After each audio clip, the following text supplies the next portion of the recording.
Shalom and welcome to Temple Talk from Jerusalem, Israel. Rabbi Chaim Richman here together with Yitzchak Reuven, and today, the 7th day of the month of Mar Cheshvan. That is 5780. It's also the 5th of November, 2019. And this week, this Shabbat, parashat Lech Lecha, the sudden meteoric emergence of Abraham, our father, Avraham Avinu. The Shabbat, Yitzchak, is also the 11th day of Cheshvan, which means that it is Friday, I think, is... One second, let me check this. Let me check that one more time. It is, where's my calendar? We are outside of Rachel Imenu? Exactly, too many apps. Too many apps. Sorry about that. Shabbat itself is the 11th day of Mar Cheshvan, the day of the passing of our matriarch, Rachel. Jeremiah 31 tells us, "Thus said Hashem, a voice is heard on high, wailing, bitter weeping. Rachel weeps for her children. She refuses to be consoled for her children, for they are gone. Thus said Hashem, restrain your voice from weeping and your eyes from tears, for there is reward for your accomplishment, the word of Hashem, and they will return from their enemy's land. There is hope for your future, the word of Hashem, and your children will return to their border." And the Midrash describes how the whole promise of the return of all of the tribes of Israel is through the merit of Rachel. Even though she wasn't the mother of all the tribes. Right. And Manyan.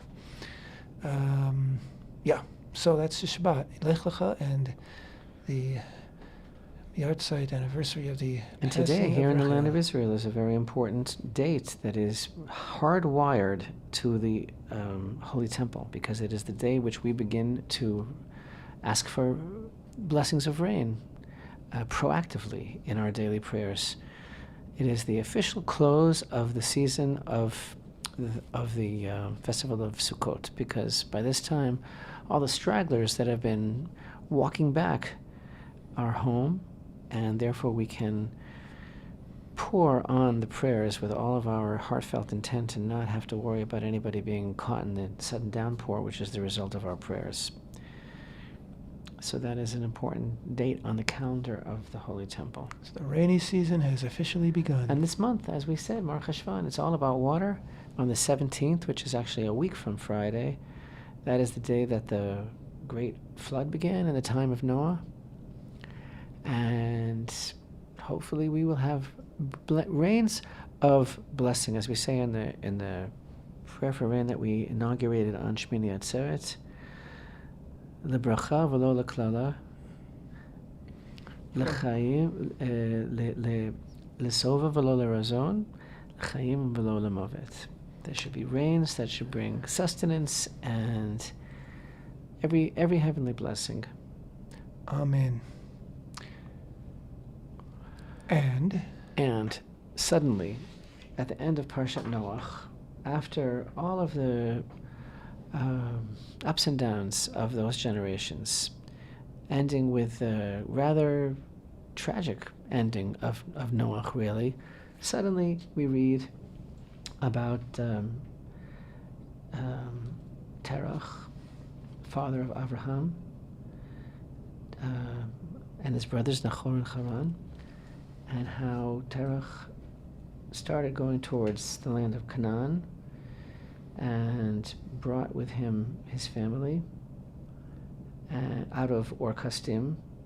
And this is the first that we hear about Avraham. And there's a whole backstory about Avraham, which the Torah doesn't tell us. It is the untold story of Avraham, of how he developed, of how he turned into the person that he was. All this parashat Lech Lecha, begins by telling us the very first words that Hashem spoke to him. The very, very first words that Hashem is recorded as having spoken to Avraham is go. It's a call to action. Go for yourself is really what it means. Go for your own benefit. Lech Lecha can also convey a deeper meaning of go further into yourself, a self journey, a journey of self-knowledge, an inward journey of self-awareness. So the parashat of Lech Lecha tells us of Hashem's call to Avraham. By the way, he changes his name later to Avraham. At this point, it's still Avram, as his Sarai's name is still Sarai before the name changed to Sarah. Tells us of his journey from his birthplace, his descent into Egypt, and the strife between his shepherds and those of Lot, and the whole kind of mysterious war between the 4 and 5 kings, which he becomes part of, which he is dragged into, sort of. It was actually kind of a world war at that time. And apparently the true goal of this war was really just to lure Abraham in so that he would be killed, and then the spreading of his ideas would be curbed as well. Isaiah chapter 41 and verse 2 refers to Abraham's involvement in this war. Who aroused from the east the one whom righteousness accompanied? He placed nations before him, and over kings he gave him dominion. He made his sword like dust, his bow like wind-blown stubble. In this parsha also we learn about Hagar and the birth of Ishmael, and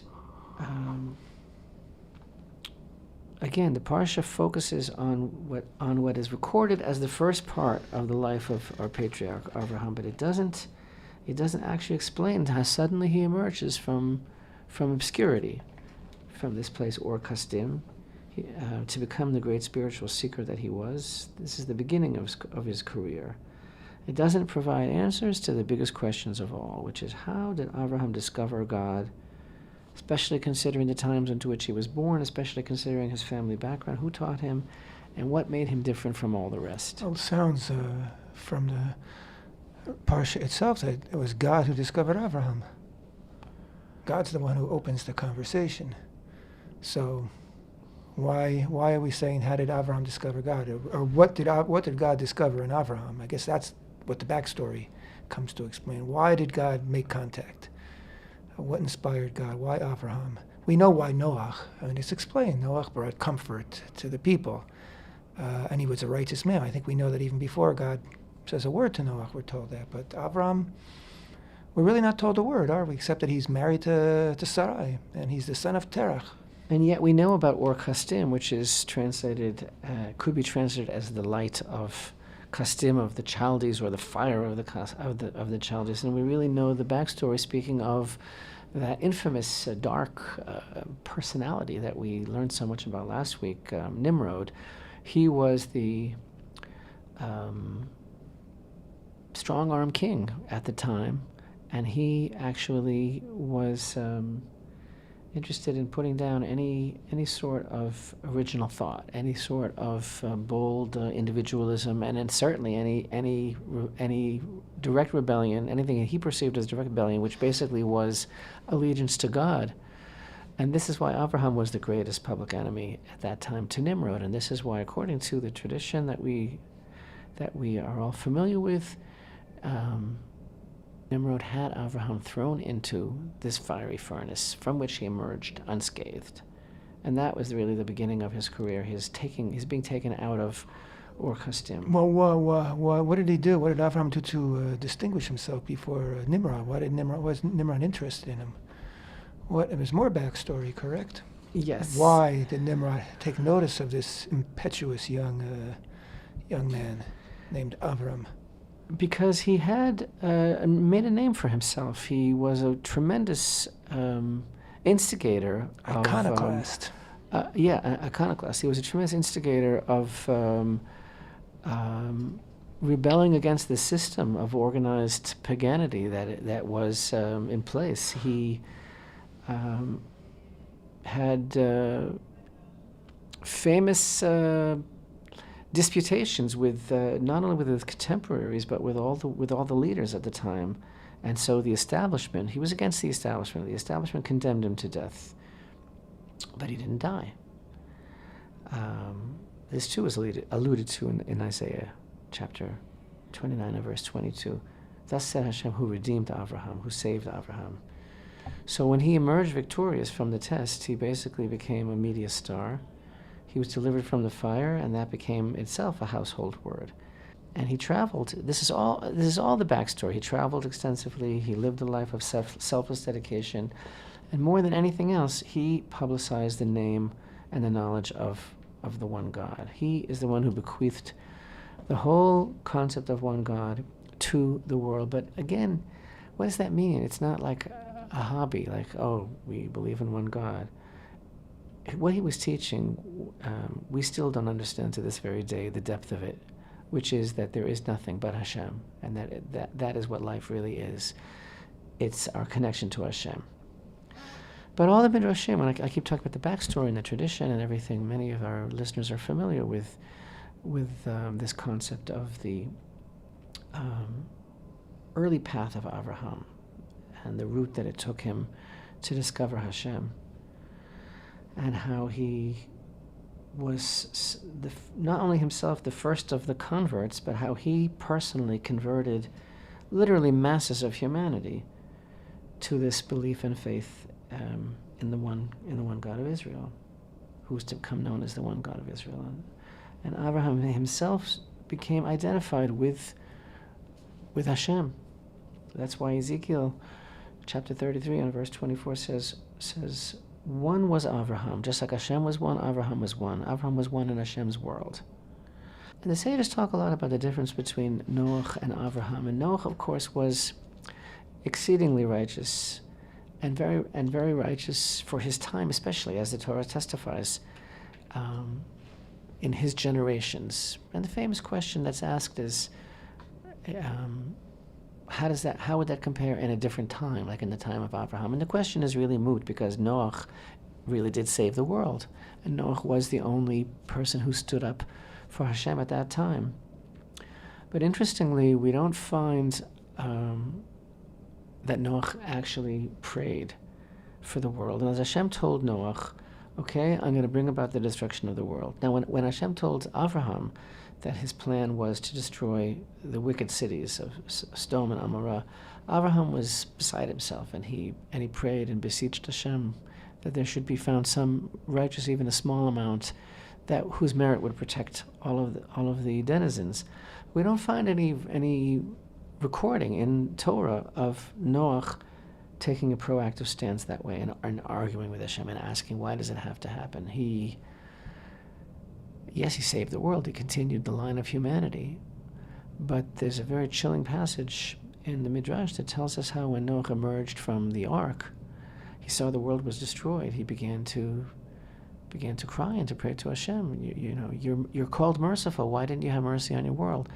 And according to that Midrash, Hashem responded, now you're asking? Why didn't you ask before?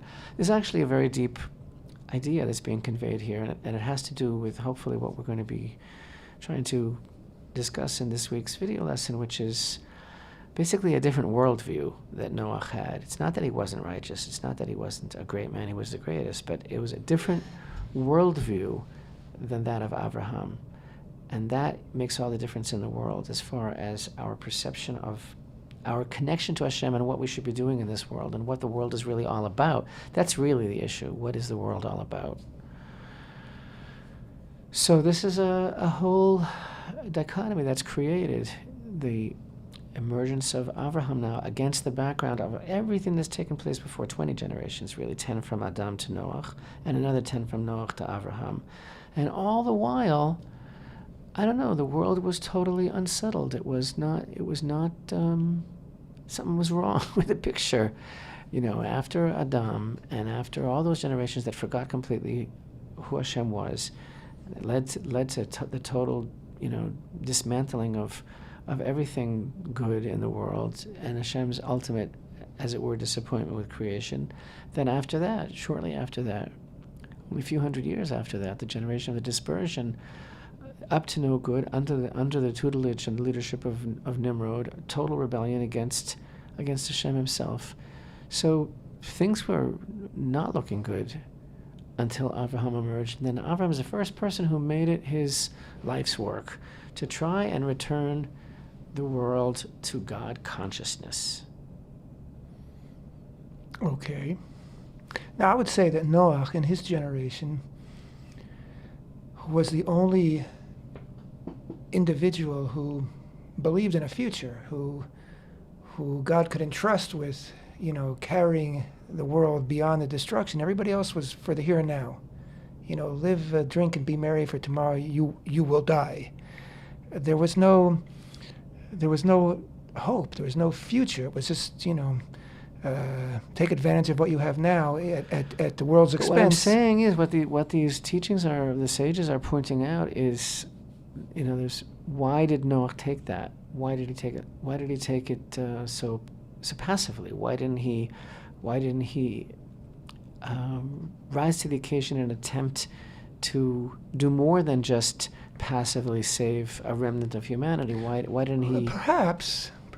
I mean, we are told that the generation was so bad, so depraved, that God deemed it worthy of being destroyed. I mean, maybe he just was facing reality, being pragmatic. Like, listen, there's nobody out there. There's nobody to talk to. There's also a midrash that people would go for 120 years. He was building his ark, and people would come and say, "What are you doing?" And he would say, and that was his way of conveying the message that straighten up or be lost in the flood, and nobody responded to that wordless message. Also, what's You're sidestepping my question. The question is, why didn't he actively pray? Why didn't he shake the heavens? Why didn't he try to intercede for humanity? That's what the power of prayer is all about. And I got to tell you something also. So basically, unfortunately, Abraham, a person is remembered, unfortunately, by the end. Mm-hmm. A person is always remembered by the end of their life. Yeah. And his behavior after the flood is not only perplexing and raises questions, but it's very disturbing and a bit tragic, because after the flood, first of all, Torah tells us when he left the ark, he brought offerings to Hashem as an acknowledgement of his rescue, and Hashem blessed him and his sons, and he made a covenant with him, Mm-hmm. and Hashem promised he would never again bring a flood that will destroy the whole world. And at that point, Noah's relationship with Hashem looks great. But afterwards he declines rather quickly. He plants a vineyard, Mm-hmm. he drinks wine, he lies naked and vulnerable in his tent, and he's disgraced. And the question is, not only do I have a question, how did this happen, but what is this signifying? Mm-hmm. It's a very stark kind of incident for the Torah to record. And as we always learn and talk about, there are so many incidences and conversations and important things that are not recorded in the Torah, and this is because this is a lesson for us for all time. So what is that all about? Did it ever bother you, Yitzchak? Like what that's all about? Like Noach's terrible disgrace in that state, like. And it's strange, kind of, that after emerging from the ark and finding the world destroyed, the Torah doesn't emphasize that Noach engaged in other forms of tikkun olam. In other words, he leaves the ark. There is a concept that planting the vineyard was sort of a mystical concept, that it was an attempt at some kind of tikkun. It was an attempt at raising things up, but it went astray. Okay, but according to the simple interpretation, I'm looking at it this way: Noach leaves the ark. He sees the world is completely destroyed, and he knows that on his shoulders lay the responsibility for rehabilitating the entire world. It wasn't just a one-time thing that he was in the ark and now his family's going to make it. He's the one who is responsible now for everything, right? So I'm saying, wouldn't you have thought that he would busy himself with immediate concerns that the world needs, like planting grain, building buildings, homes, baking bread? But this was an investment of time that he planted a vineyard and that he produced wine. And not only that, but frankly, the sages state that he purposely brought these rooted clusters of grapes with him onto the ark because he had in mind afterwards also that he was planning on doing this. So it just seems a little bit strange that the next thing that the Torah records is that he became intoxicated and he drank too much, and that's how he reached this point of a loss of self-control, which led him to lie exposed and drunk and ultimately disgraced. So here's this idea, which is actually quite deep, and that is that before the flood, when Noach lived in this very evil and corrupt environment, and the world was totally depraved and full of robbery and depravity, Noach was righteous. He remained righteous. He wasn't influenced by this environment, And everyone had to choose between good and evil, and Noach is the only one who chose good. After the flood, the situation was different. Noach had the singular task of rehabilitating the world, and instead of choosing between good and evil, he had to choose between good and good. In other words, he had to make up his priorities and decide what needed to be done first. He had to put the world on track again.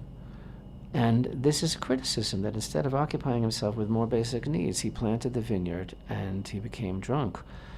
And of course it's significant that the story of Noach's undoing came about through wine, because we all know wine has a dual nature. On the one hand, it gladdens a man's heart and it can uplift a person, and on the other hand, it can cause a person to lose control and even be divested of the divine image. And what does it depend on? The amount and the manner in which it's used, right? By drinking wine, a person has to establish boundaries and know when to stop. And thus, this story is somewhat tragic, because Noach, put it this way, bravely coped with the entire generation. He didn't allow them to bring him down, but he didn't succeed in winning his own inner struggle, right? Excuse me if it sounds harsh, but he was victorious over the entire wicked generation, and then he was defeated by a bottle. And so, the message here is that sometimes we know how to protect ourselves from external threats, external forces that threaten us, but we don't always succeed in emerging victorious from the battles that we have within ourselves. How to use our time, how to set boundaries, how to make priorities. And so this is one thing that Noach's downfall teaches us, and it is a very stark and harsh lesson. And again, it's pretty strong contrast in his life to the great accomplishment of saving humanity. It's a very bitter end. That is true. And God's approach to Avraham was also very, very different. That God began with Avram by promising him a future, by promising him children, by promising him a land. Here's the music, Rabbi. I think that's another point of maybe why he was drunk, is maybe he was just so disappointed, and maybe he felt ultimately that he couldn't save the world. Maybe he was disappointed with his own children. There's the music. Temple Talk will be right back.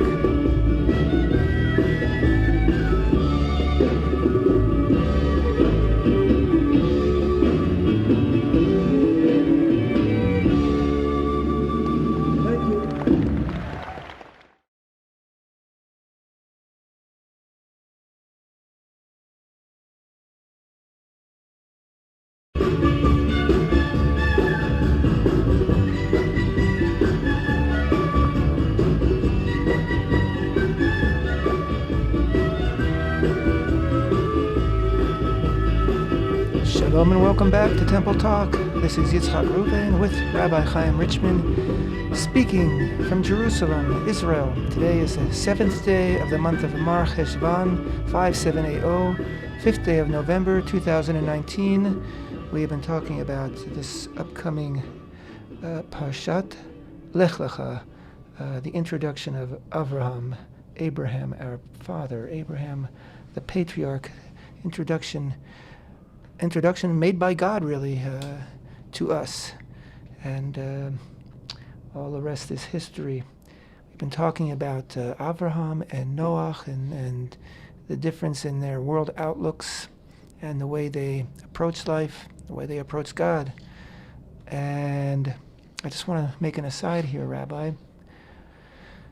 which is an aside, but also it's sort of the continuation of the Avrahamic way of life, and that is, I'd like to relate a little bit about my experience yesterday on the Temple Mount. I made a video of it, and if anybody has seen it, they'll have a preview of what I'm about to say. Yesterday was the 6th day of Cheshvan, and it was the anniversary of the day that Maimonides, otherwise known as Rambam, Moshe ben Maimon, he went up to the Temple Mount after journeying by sea from Morocco to Israel, landed in Akko, and made his way to Jerusalem. This was in the time of the Crusader occupation of the Holy Land. And he went up to the Temple Mount and prayed and wrote about it. Very, very emotionally, very moved by his experience. and said that it was going to be a festive day for him and all his children forever and ever.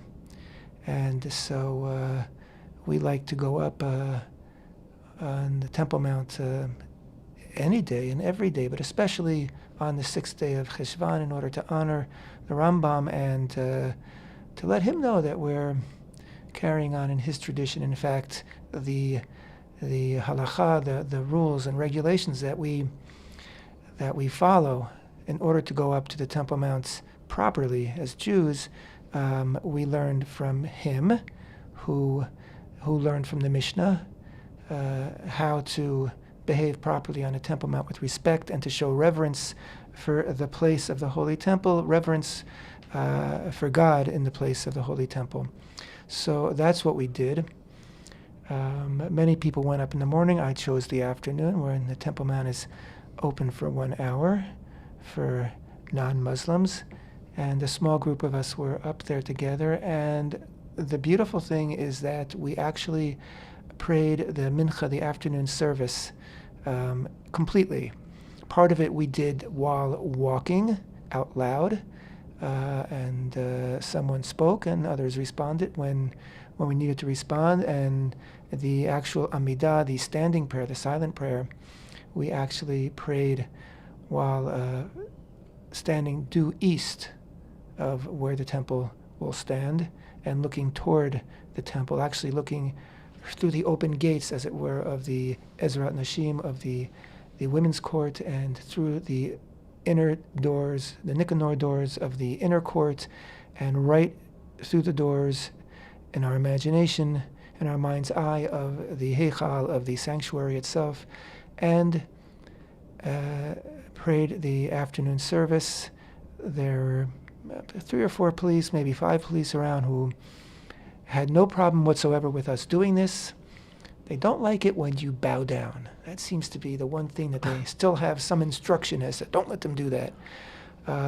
We took our time, we were not rushed, and it was a very, very, very beautiful experience. And apparently this has been happening, this is the new norm since amazing. And then, since the holidays. At one time, we would have been very hesitant to publicly report this kind of progress, because we wouldn't want to put a jinx on it, because we wouldn't want to jeopardize something which at that time still seemed to be clandestine and still seemed to be best kept under the radar. But yes, there seems to be a new norm, certainly at least the beginning of a change, something filtering down from the top, a policy, a hope of a policy, a hope of some sort of tolerance. We think it's all to the credit of the outgoing Minister of Internal Security, Gilad Erdan. What's going to be when there is no government? There is no government now. What's going to be when there's a new government, if there ever is one? Who knows? But yes, there's...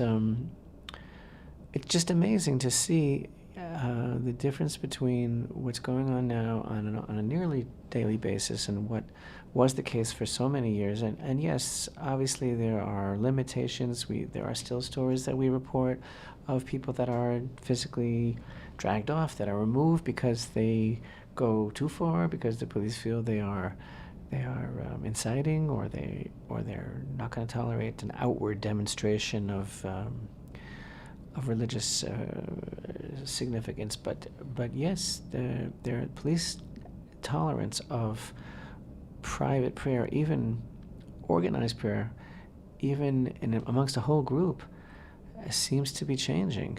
And we said out loud the korbanot, the verses which talk about the offerings, afternoon offerings, and which is the first part of the prayer service in the afternoon. We said the Ashrei, the psalm that we say right before the Amidah, which is the silent prayer. And the silent prayer we said with the Kedusha, which is said together, responsively, and quietly, not a whisper, but not shouting, but very respectfully. And there was not a waqf, a member of the Muslim waqf following us at all. There was nobody near us, just the police And the police were very, very nice. It's very And, exciting, and it certainly is. It's new. It's what we've always been saying for so many years, is that the first stage of the rebuilding of the Holy Temple has to be the restoration of Jewish rights, Right. to pray on the Temple Mount. And a house of prayer for all nations. And the first step is that everybody can pray there. So it's a huge change. It's a huge accomplishment. And The Rambam must be very, very happy. Rambam must be very happy, and Avraham Avinu must be very happy. I was going to say, it's really, this was his worldview, that God is everywhere, and we need to connect with God everywhere. And certainly in this holiest of places, that's where God's presence is strongest, most immediate. And we've been living with the irony for so many years. The most powerful and frustrating irony of the fact that this holy place, our only holy place, the holiest place in the world, is the place where we must pray, where we naturally want to pray, where we have a tremendous desire to pray, and the place that we have been prevented from praying. I think that this is part of this process of revelation that's going on. Everything that goes on here is very real. It's not, it's not just for show. There's something, when something is happening here, it goes on a very, very real level. I was, can I, you want to continue? Can I tell you something? You can tell me something. I was learning something very remarkable about the flood. There's a famous idea that our sages teach us that the great flood in the time of Noah did not affect the land of Israel. I'm sure you've heard that. Mm-hmm. It's quite a remarkable statement that the flood did not enter into the land, and thus there is a concept that's expressed that in the future also, like Eretz Israel, the land of Israel, is going to be the Noah's Ark of the whole world. Mm-hmm. The flood waters did not enter into the land at all. But there's a really interesting question about this, because on a deeper level, the waters of the flood accomplished a certain kind of tikkun in the world, because the earthiness itself was had a very detrimental effect on humanity at that time. In other words, like, humanity was drawn into a certain kind of downward spiral because of their own gross physicality. And according to this idea that's expressed, the waters of the flood kind of like diminished this power and cleansed. It was a catharsis, and it kind of like muted the raw earthiness of the physical, desire that people felt. And that's why after the flood, what does Hashem say at the time of Noah's offerings? He says, I'm not going to do this again, because I see that the Yetzer Leva Adam Rami Nurav, I see that a person's own evil inclination is drawing him down, but not the earth itself. In other words, he was finished, as it were, like his reckoning with the earth, because it caused this recalibration of the degree of influence that the earthiness had on people. So then what's the obvious question? But that didn't happen in the land of Israel. Mm-hmm. You understand? In other words, that there was some kind of a tikkun that was effected for the whole world through the waters of the flood. But if we are learning that did not affect the land of Israel, that means we still have the earthiness. Exactly. I mean, it means that pull, that imbalance, the power of sensuality and of whatever it is that the artziut represents is still the way it was from the 6 days of creation in the land of Israel. And this is exactly what we are taught, that there's a difference between everything in the land of Israel and the rest of the world, and the challenge is much greater, and everything is. That's why I was saying everything is much more real, everything is much more lasting, everything is much more significant, because in order to choose that Hashem is king, in order to make that statement, in order to make him sovereign over us, we have to be faced with a clear choice. And that has to be umalchuto beratzon. It has to be something that we choose to do. And here, the power of that choice is very, very great, because the state of creation is basically left to us ourselves to bring about this state of tikkun. And you see it, I think, every day. It's like this is like reflected in every aspect of our challenge in our society. It's like it's very, very stark and very real, the opportunity that we have to make this tikkun, because basically Hashem left things the way they should be here in the land of Israel, so that the choice that a person makes is even more powerful, the choice for good. Mm-hmm. So all these processes, the spiritual rectification and all of the things that we've been going through also, and vis-a-vis the whole struggle for prayer on the Temple Mount, it's been like couched, hidden in the most ironic and difficult situation, but when it bursts, when it finally bursts, when it opens up, when the floodgates open up, it will be the most real prayer in the world, and it will be the most lasting prayer in the world. For my house should be called a house of prayer for all people. This is where it all matters. Right. Everything matters so much more. I was going to say that, in fact, yesterday on the Mount, someone asked me when the first time I went up, and you took me up. It was 1990, I believe. So that means that's 30 years ago. Approximately 30 years ago. Just about. That's a long time. I was up with younger people, youngsters, who they go up a lot, but maybe they've been going up 5 years, maybe 1 year, maybe even 10 years, but not 30. And until fairly recently, even you and I were actually the first people. I mean, I say this with all modesty. We were the first people who coined the modern usage of visiting on the 6th day of Cheshvan in honor of Maimonides. Right. But, we would go up and there would be maybe 5 people, maybe on a good day, and you weren't really allowed to talk. You certainly couldn't pray. You couldn't bring a camera. You couldn't point. You also couldn't mention the temple. Right. Or anything related to Judaism whatsoever. So what I want to say is that something compelled us. Something compelled us to we had this belief, this trust, this faith in Hashem that it was going to change.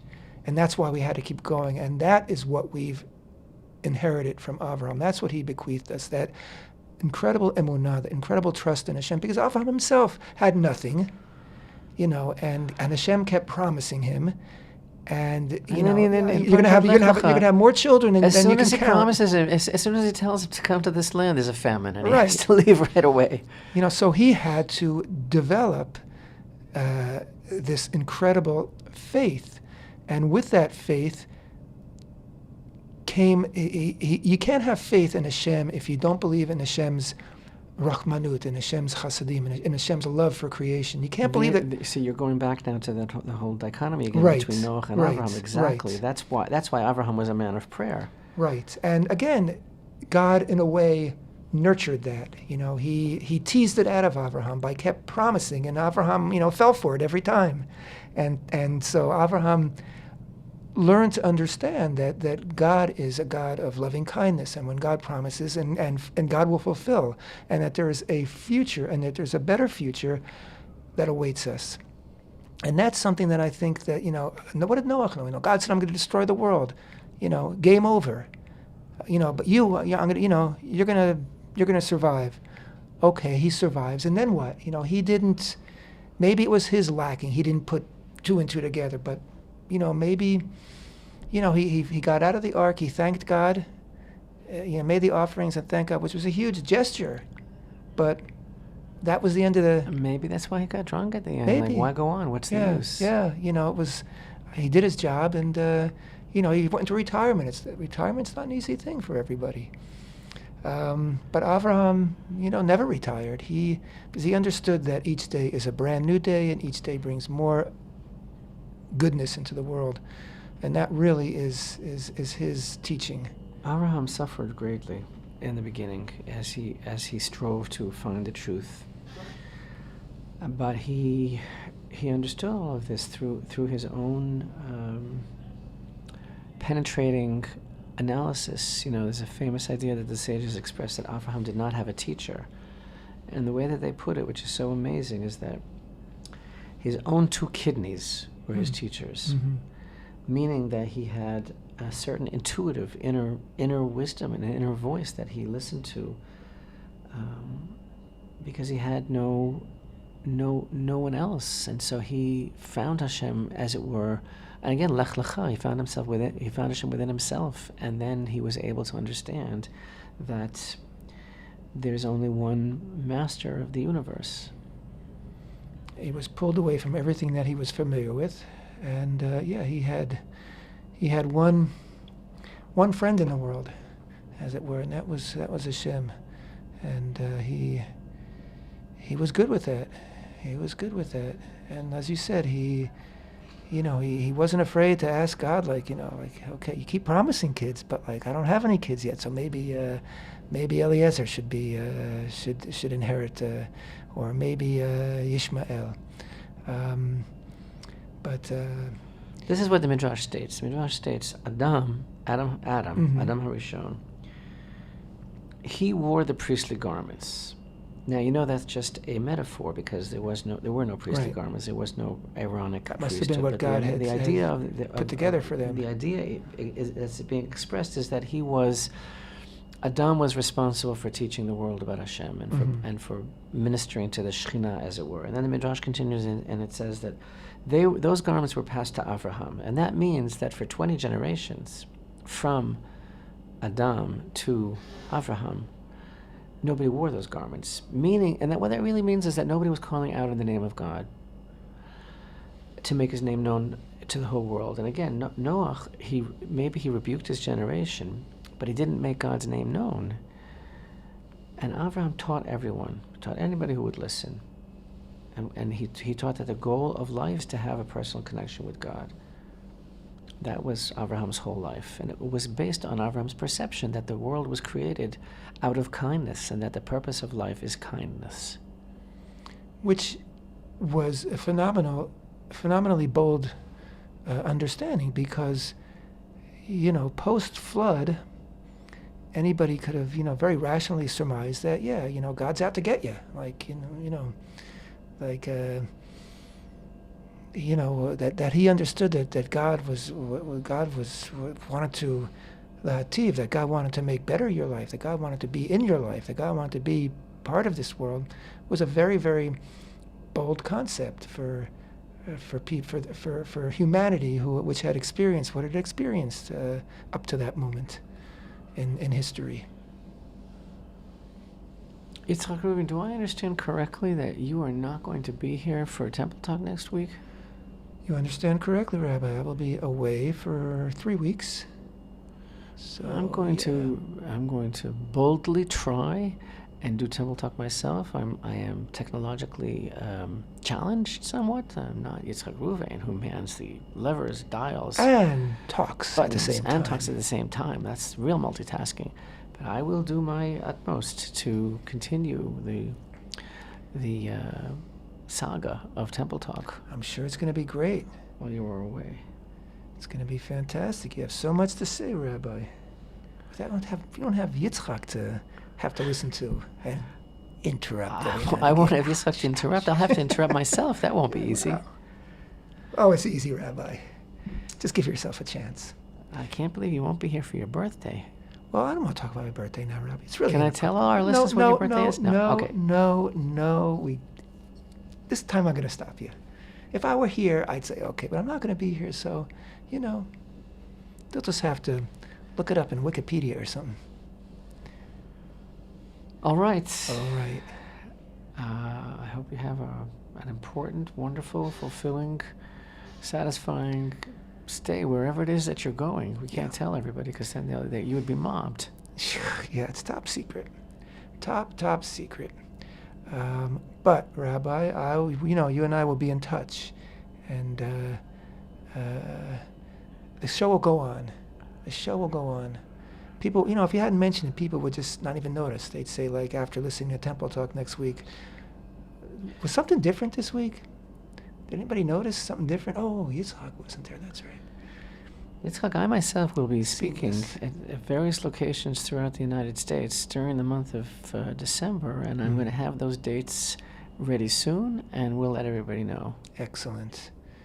And as a matter of fact, after this show, after recording Temple Talk today, you're going to be doing a live teaching. Yes. Here's the music, so I'm going to finish up quickly.